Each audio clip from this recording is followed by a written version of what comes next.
The third way of thinking of variability is to think of it as the squared correlation between observed scores and true scores. And that would be based on the consistency and the correlation coefficient, right?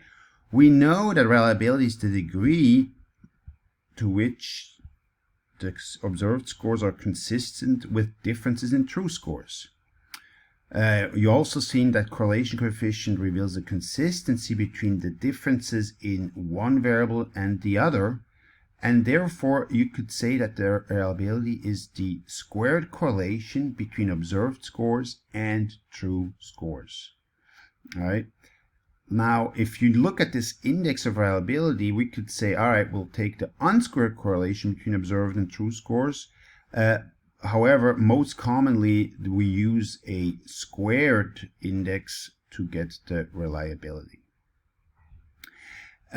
Furthermore, we want to look at a proof here. You can see this that there is a proof for the algebraic proof for the square correlation, and then you can also see how the observed scores are uncorrelated to the error scores.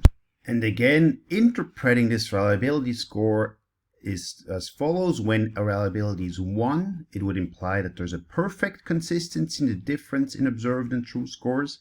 And if reliability is 0, there is a total inconsistency with the differences, and kind of indicates that the test didn't really serve its purpose.